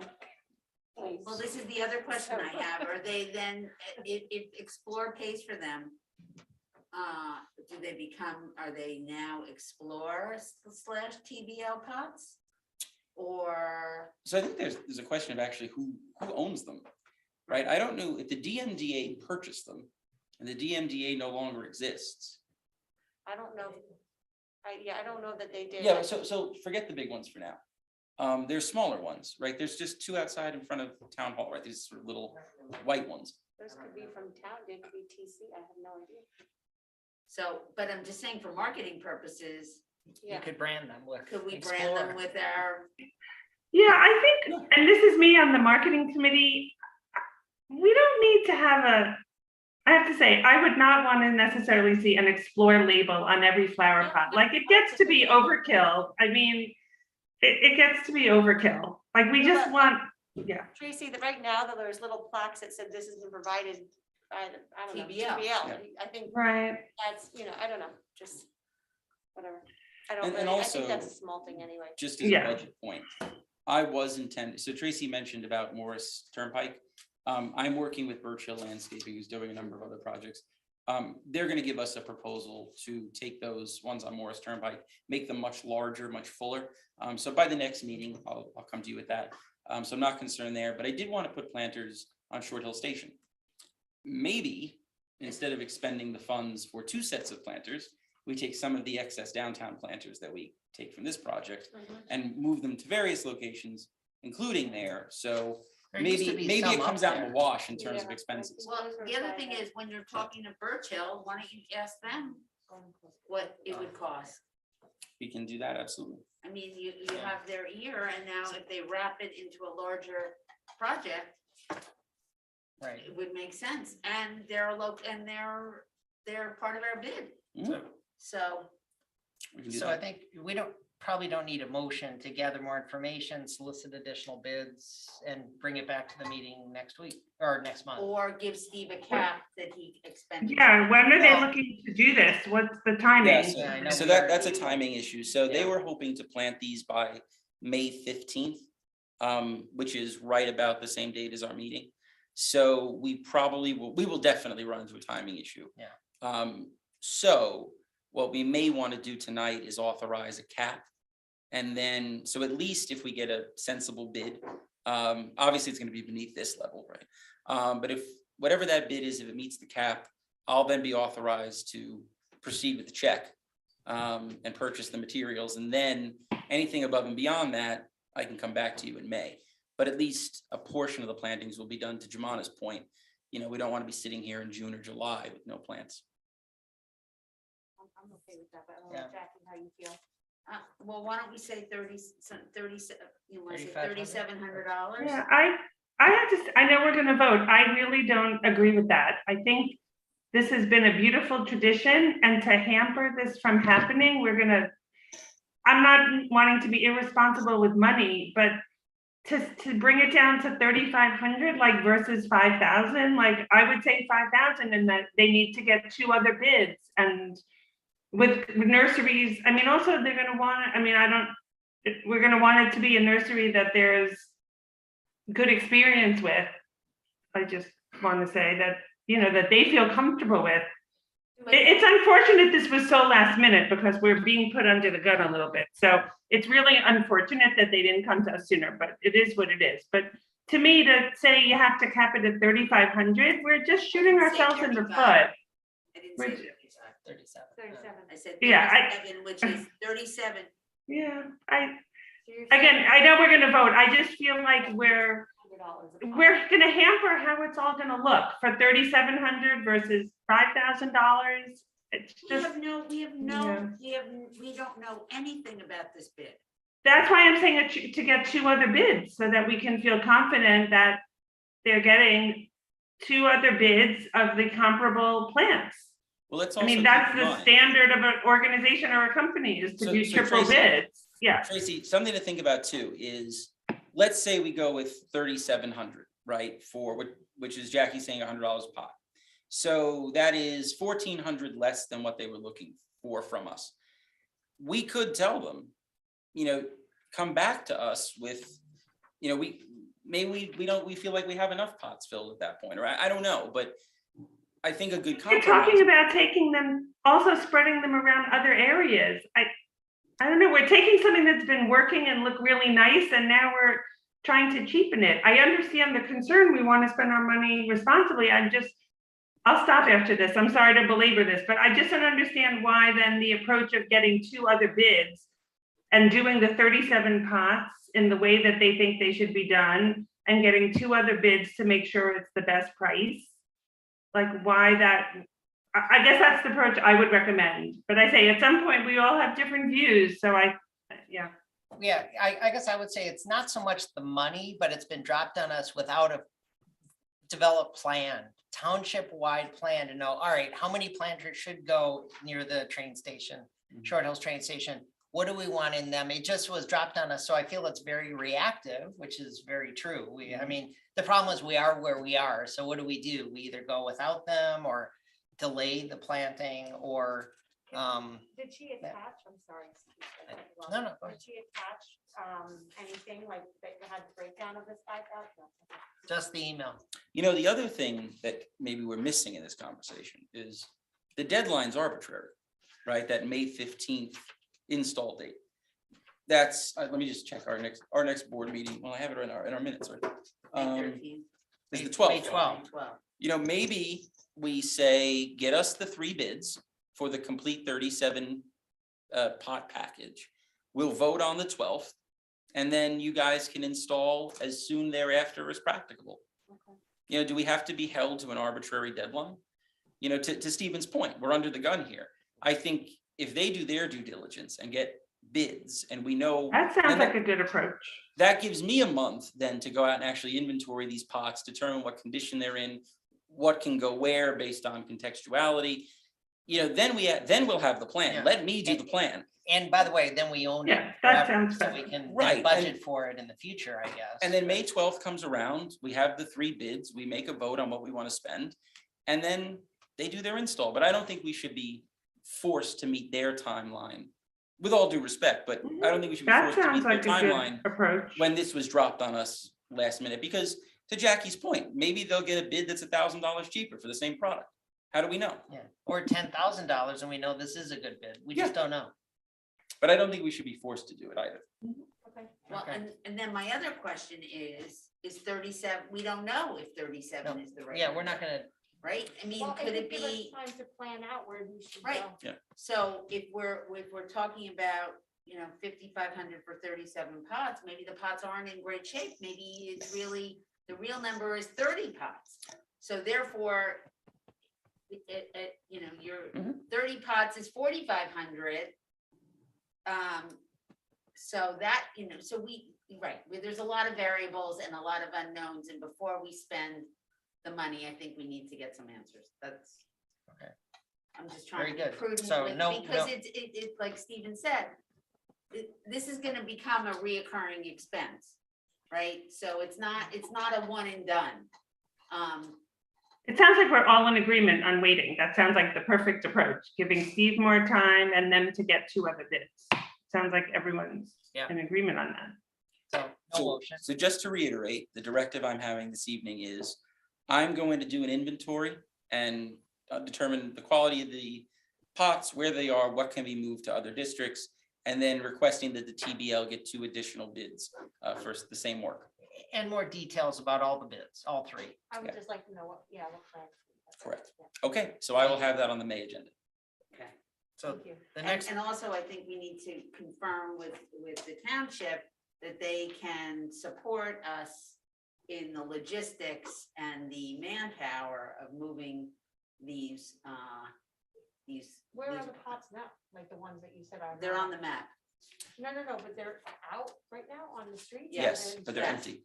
They're Yes. in stock, okay. Yes. Yes. I would confirm with the town too, that none of them are the town designated street project pots and things. Yeah, I'm Like, I don't want to pick up what the town has historically been planting. Yeah. And just accidentally, we now own that. from what the map shows, and it's not great because it's not that detailed, but if you look at 7, 9, 10, 8, 11, I think those are all very large. They're the biggest of the big pots, which, I would also maybe suggest that those are the town's responsibility. We can never move them. Those ones are so Well, the other thing is that that I think maybe we do something that's a little bit more annual. And then some accessory seasonally so we're not, and if like when the township was considering those lighted pots, and then the trees would, once they got to be a certain size, then they got moved someplace else. I mean, maybe something more sustainable to look at, and then maybe these trees go live someplace else afterwards. Well, an annual, right? That's the one that Yes. grows Or back. every- perennial. Perennial. Perennial. I meant to say perennial. Perennials grow back. Yes. Yes. Well, obviously from a budget perspective, that's best, right? Right. So we don't have to keep doing this over and over But again. they don't Well, flower. That's what I'm saying, a mix of, You don't think so? Not like I mean, They're not colorful Colorful. all summer. Mm. They, or you do Okay. a mix. Yeah, where you do a have mix. Well, you know what? Let's let the TBL utilize their expertise. Yep. Right, they're the plant experts. Let's ask them, but I think this plan makes sense, and good. thank you for allowing me to go and count flower pots. Mhm. I got yelled at for counting tree pits once. But you did rescue that one pot and move it out. I rescued a pot. Yes. That's it. I have Alright. one other item for this evening, if you don't mind. So no action on this tonight. I just wanted to get a consensus, or maybe not consensus is the right word, but just a general thought. So last year, we utilized our economic stimulus line, which is $10,000. This year, it was $10,000 last year, to fund the Explore Refresh program. So that was the storefront and restaurant beautification program. It was a big success. We are continuing to actually distribute funds. Some of the people didn't get their equipment by the end of the fall, so they carried it over to the spring, which you guys approved in the budget. One thing I was thinking about is, how do we utilize this $10,000 and how do we leverage it for some growth? And so in evaluating some of the small businesses in town, looking at some of the trends, and also looking at trends in philanthropy, I think we have an opportunity to serve minority and women businesses, and potentially immigrant businesses as well. One thing we could think about is an access to capital program. A lot of groups do this. It's a very good way to stimulate small businesses. It's not just storefront beautifications. This could be, a grant to launch a website, a grant to hire a social media consultant. We can figure out, is it 500? Is it 1,000? Is it ranked? Is it competitive? All that kind of stuff. We're not there yet, but my thinking is we have $10,000 for economic stimulus. And then we also have $2,000 from Envoy, one of our sponsors, who wanted to spend it on storefront beautification for restaurants so they could support some of their customers. So that really gives us a grand total of $12,000 that we could potentially put towards this project. So I'm not asking for any approvals this evening or any action. I'm just curious as to your thoughts on if we want to investigate this further. I can certainly go through data, look at how many immigrant or minority or women businesses there are in town. I think there's a considerable number. I can look at some other groups and see what types of programs they support. I think the big takeaway is if this is successful, this is the kind of thing that bank foundations and other nonprofit foundations would fund at a larger level. And I think there's the opportunity to take $10,000 or $12,000 and leverage that into a $25,000 or $30,000 or $40,000 grant down the line. So I think it could potentially be a very wise investment for us going forward in terms of expanding our portfolio and our budget. But wanted to get your thoughts on need, interest, and how you'd like me to proceed. I have a question. So you're thinking of a grant, like a matching, some kind of matching grant, or you're not thinking loan, you're thinking grant? Okay, so I personally would like to see some kind of matching grant proposal. So whoever is involved also has skin in the game. If they're looking at something, it's $1,000, we're gonna give them I'm just making this up. It's, we're gonna give them 500 and they're gonna match the spend with 500. So that. I mean, the recipient of the grant? Well, it has to, if it's a Yeah, grant. yeah, the grant, but my point is, we're not just giving them a grant. They have to, it's a matching grant. Yeah, so that typically they you have to see, spend. you usually see a 2-to-1 match because we're dealing with small businesses, right? So this is about access to capital. We're not dealing with people that have a lot of money on Right, hand. so 2-to-1, meaning we give 1,000, they do 500. Yeah. So they would, or let's just for argument's sake, say someone says to us, I want to launch a website. I don't have the money, but it's going to cost me $1,500, just to use a number that's easy. Right. So you say, great, we'll give you 2/3 of that if you prove that you can put up the 500. So we'll give you 1,000 if you put up 500. That gets you to 1,500. That obviously shows an equity stake in the project.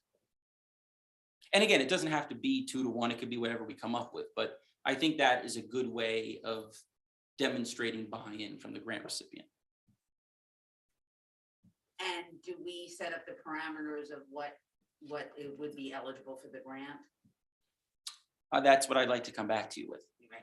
is examine some things and circulate it to you guys. Again, no rush on this, right? This is money that can go through the end of the year, and it could also be carried over like we did last year. So I would look at this as kind of a patient type of, let's learn as we go, and let's try to make this as valuable as possible. But I think with as many new entrepreneurs, especially very small entrepreneurs that have moved into town, I think this could be a really effective program. I think it'll help the town in general, but I also think we can turn this into some outside money down the line. So that's the wrapper of the women or minority angle, because if there's all the new, brand new small businesses in town, I guess regardless of whether they're women or, I mean, I sort of feel like, Why you discriminating I- against? yeah, and look, I'm very Yeah. supportive of women, my Splurge is women owned, Mhm. but I just, that puts, we're gonna have to define that and then exclude other small businesses from the available $1,000 grant. Well, the other thing, and So- again, Well, this is unless all you to just be say- discussed, right? But we Yeah, could that's also, what I'm just wondering. but we could prioritize, for instance, we could say, you know, we're gonna make sure that 60% of our grants go to minority and women businesses, and then the remainder can go to any small business, right? We don't have to be exclusive if we don't want to. Again, I need to do some digging and try to understand. I think anecdotally, there's a large audience. I'd like to come back to you guys with a number. But then iron out these things. I think the matching component is critical. I think leaving some money for other small business owners is also critical. You know, then we could also prioritize, right? I mean, you could think about, we talked about immigrants, right? And maybe that's something we want to include this time. Maybe it's a different program we run. I don't know. But I'd like to work through this with you guys because I think there's a lot of value here if we do it, and we can replicate it and we can get a lot of attention for it. You get great attention and larger corporate sponsorship. I totally see that. And I said Right, to you guys but- before, I mean, we are about as uninteresting to a corporate donor or a foundation as you could possibly be, right? Our demographics are the worst for grants. And so, you know, we have local partners, we have some bank partners, we've got a number of grant applications in at the moment, probably 10 or 12 at this point, but we just don't check the boxes, especially in Essex County. And you know, we're in Essex County, right? So there's a lot of other communities that are much more appealing than us. And so we have to try to figure out where we do have an advantage. And I think looking at it and saying, you know, this is a historically white, historically wealthy community, but we're serving a new constituency with something that is valuable, right? Access to capital. I think that's the kind of story that other people would say, you know what? I get it. They are this wealthy, typically white community, but they're actually doing their part to support minority businesses. And so I think that's just a good narrative for us to try to push forward. Right. Steve, I'm definitely in favor of your researching it, and I really like that you are thinking about how to leverage other funds out there, whether it be corporations or foundations or other grant programs, because I mean, that's a big reason why we're here, right? And why we have you in your role is to, you know, exponentially generate support for our business community. So yeah, I really think that the ideas suggested by the other board members on a matching component and possibly holding some other funds aside, that all makes sense as well. So yes, I would definitely be in favor of your exploring. I have a question. Yeah. Is there something like, for example, the large development that's gonna be going on, whether it be Annie Says or Wells Fargo, or is there a way to make large developers set aside a certain percentage that has to, or some kind of grant or something that they need to reinvest in local businesses? So typically Ladder. when a large development goes in, there's a developer's agreement between the developer and the township, Mhm. which there's currently negotiations going on for the existing developments that are coming in. And some of that was structured as part of the settlement with Fair Share Housing Center, but then there are other elements that are done specifically between the developer and the township. There are also other avenues that the municipality can take, such as passing an ordinance to say a percent of the overall development cost goes towards public art in the community.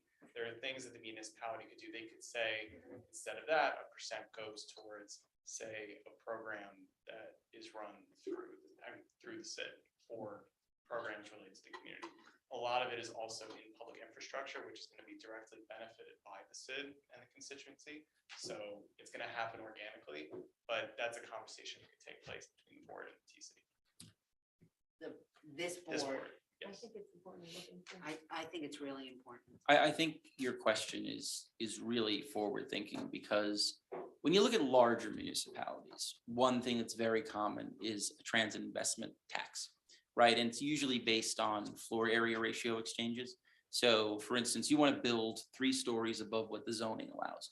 The town will let you do it if you pay into a fund that supports transit, right? Because the assumption is you're building more units, you now need more transportation, so there's an offset, right? I think we could consider something not similar in that concept, but I think similar in, thinking that as developments come on, there's opportunities to leverage funding that isn't necessarily a tax. It's more of a contribution to the community that you're now impacting. And so I think that needs to be codified, and I think it needs to be codified for the long term, because you're talking about 4 projects. Where are we going to be 15, 20 years from now? And so if there's something on the books, to Jesse's point, I think that could elevate this community from trying to cobble together money to people knowing that there's a cost to developing here, but that cost is actually invested back in the community. Right. Yeah, I think that's a tremendously valuable thing to do.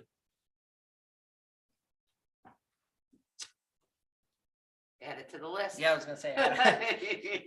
You guys are killing me tonight. Good thing I got that raise. Contribute to plants around the town in the plant. Yes. I always all tell right. you, it's like a really weird job. It's like, figure out how to get tax investment and also count the planters. Any other comments or items for the board from any board member? Okay, just a reminder, our next meeting is Thursday, May 12th at 6:30. Hearing nothing else, meeting is adjourned. Thank you. all. Oh, I need a motion, sorry. Motion. I am not unilaterally empowered. That's Do I okay hear a this time. motion and a second? A second. Thank you. Now we are adjourned. Oh, wait. Good night, all. Wait. Wait, hold on What one item? second. Did I mention? I didn't mention this. Uh, Financial disclosure forms. Yeah. I sent an email to everyone today.